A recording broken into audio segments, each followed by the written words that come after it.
Well, it's finally time to show some of my pickups from Strongsville. Again, like I mentioned in my last video, just a great show. Really enjoyed it. Really enjoyed getting to meet some of the different ones face to face. Of course, I've seen lots of you guys, but getting a chance to actually shake hands and say hello, and just a great time. As many have said, I don't need to go over all that again. But I did want to show some of the cards. I'm not going to show all of them.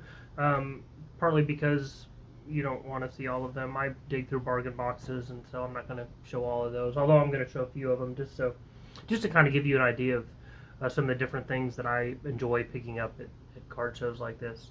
I'm also not going to show all of them because there's one player run I've been working on, and I finished a good portion of it. I'm not finished, but finished a good portion of it, and I'm actually going to share that at a later date, so I won't show any of those cards, keep you in suspense. But anyway, I do want to show what I got. Those of you who watched my Hall of Fame binder pickup, you know that I was going looking for certain things. There were certain years that I had holes, in particular the vintage years. In my Hall of Fame project, I'm working through current, so there's that. But I wasn't obviously going there looking for 2015 cards. Like, that's just not happening. But I did have 4 years in particular that I was looking for. I wanted to pick up a 52 and a 53, and I wanted to pick up a 62 and 63, and that was going to give me at least one card in every year in my Hall of Fame binder. Again, I don't want to go over all the details, but if you care, you can go watch my my Hall of Fame binder project I posted a couple weeks ago.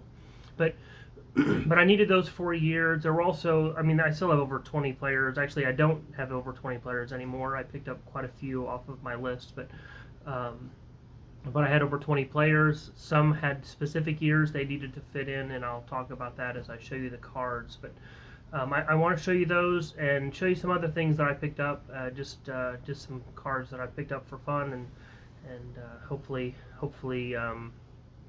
this won't take too long.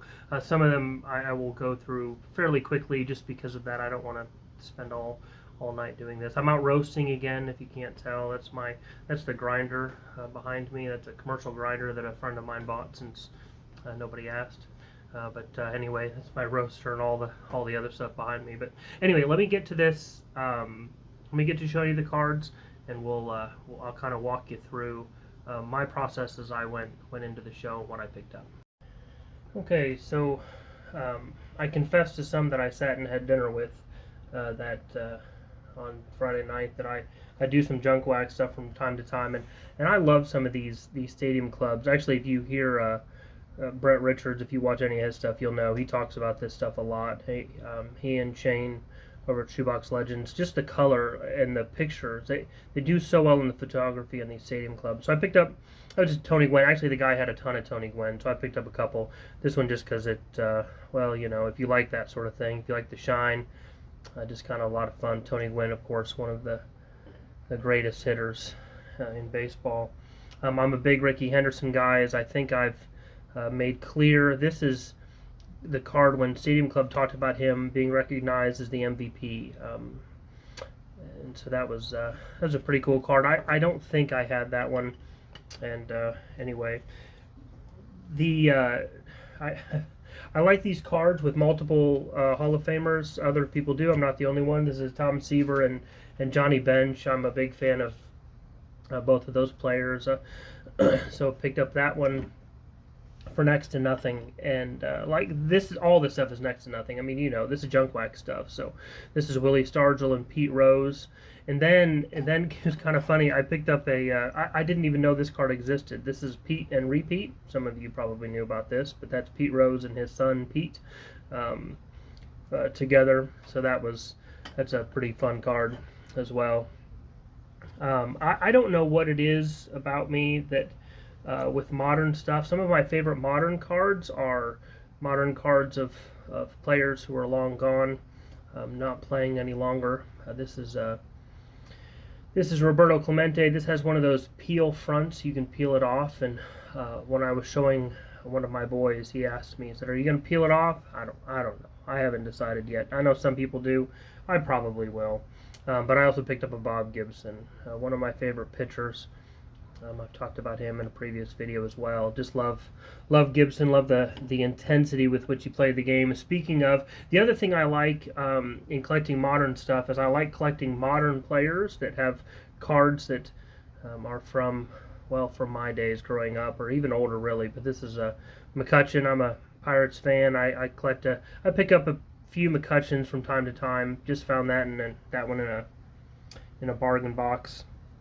I picked up a Don Sutton. I don't need a Don Sutton for my Hall of Fame project, but I wanted to pick one up. I like to have multiples of the players that are a little less expensive, and that way I can move them around a little bit as I needed. A non-Hall of Famer for you? Well, okay, I say Louis Tiant. Some say Luis Tiant. I'm not sure which one is right. Most of the YouTubers seem to say Luis Tiant. But I was listening to Joe Posnanski, and he says Louis, so I don't know. I don't know which one is right. And then this Mini Minoso, somebody on here shared this card, and I don't remember who that was, but I came across it. Oldest player to hit safely in a ball game. This was from, he was 53 years old. 53 years old and hit safely in a ball game. One of the things that I enjoy, I've talked about enjoying in ball cards, is learning the history of the sport. And so one of the things, this next card, the last card I'll show before I move on and do some other stuff, but Mike Moynihan shared this card. I think they were doing their Showcase Showdown and talking about Frank Robinson. He talked about the importance of this card. This is the 1975 Indians card with Frank Robinson as the manager. The first black manager, and so the first time that would have been pictured on a card, and so I just thought that was really cool. When he mentioned that and just how important this was historically, I knew I had to pick it up. I wanted to grab that for that, just for myself, and also because it gave me an opportunity to talk to my sons about this. And so that's one of the things that I've enjoyed with collecting, is just being able to talk to my boys about history and baseball cards and so forth. Now these next four cards, please don't laugh, but if you didn't grow up collecting in the 80s and 90s, when we talk about junk wax, part of that is just, you could go buy cards anywhere, and buy them with anything. You could get a Ziploc Willie Mays if you wanted to. That's a fun card. You could pick up a Kellogg's Corn Flakes. That's a Stargell, another great pirate. You could pick up a Satchel Paige from Swell. Or, and this one goes out to Keith in Lonely Basement, the Don Mattingly, the Rite Aid card. Actually, it was kind of funny. I know he loves Don Mattingly, and also Keith is... he had a video, I don't know, it's been a month ago or so, where he talked about all these cards, and he has hundreds and hundreds more than I do, but he was sharing some of them. It made me laugh, like all of these different food and stores and things that had cards, and he just had so many of them. Plus he's a Don Mattingly fan, so when I ran across this Rite Aid Don Mattingly, I had to pick it up. And so I was like, I picked it up and I was thinking of him, and then wouldn't you know, just a little bit later I ran into him at the show, and I stopped and talked to him. And Keith, if you're watching, I really appreciated the time you spent with me. But anyway, let's get on to my Hall of Fame project. I knew going in there were two cards in particular that I wanted, and that was a 52 Johnny Mize and a 53 Ralph Kiner. The reason is because Johnny Mize only has two Topps cards, that's the 52 and 53, and Ralph Kiner only has the 53. And so I wanted to get both of those I wanted to get the Mize in the 52 and the Kiner in the 53, and didn't know if I would be able to find them. You know, I'm looking for low to mid-grade cards because I don't want to pay a whole bunch for these, and thankfully I ran across the Johnny Mize and was able to get that. Let me see if I can adjust this a little bit. There we go. I did also get the Ralph Kiner. So very excited to pull both of those. And to be able to, I say pull those like I pack pulled them, found them at the show. In the 62 and 63, I got a 62 Nellie Fox. I did not have a Nellie Fox. Sorry, that's just something on that sleeve. That's not on the card.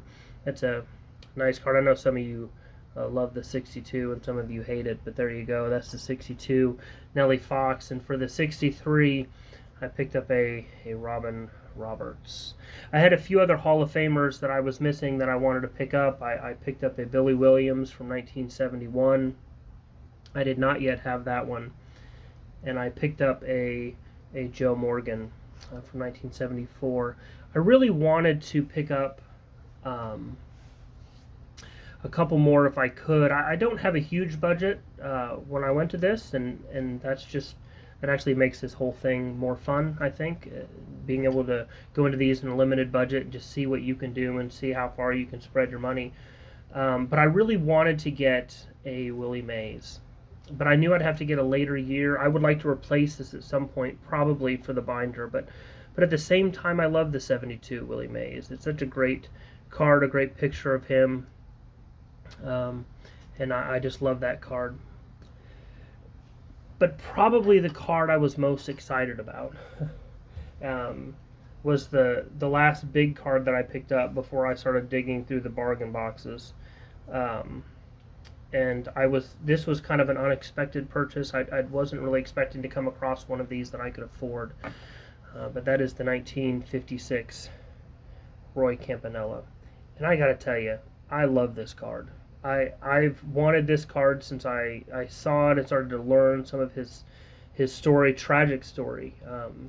Baseball career that started too late because of racism and ended too early because of a car accident. Certainly one of the greatest catchers in baseball history. Just a fantastic player, fantastic man. You hear him talk about things after his accident and just his positive view on life. And I gotta tell you, I don't know. I went looking for the Kiner and the Mize, but I was not expecting to get this. And I know for a lot of you guys, this one is not a big card. But for me, this was a big card. This was a big deal, and I was very excited to pick it up. It's in very good shape. It's probably, of all the cards that I picked up, the vintage cards is probably the one that's in the best shape, and I was very excited about that one. So anyway, this still leaves me with, let's see, it leaves me with, I think 15 or 16 players yet to get for my Hall of Fame run. Those are going to take some more time, but I'm just excited to have made such progress this week. And so excited to make progress on this, on getting to know some people as well as my Hall of Fame project. So anyway, I'll leave it at that. Thank you very much if you've managed to watch this far into my ramblings.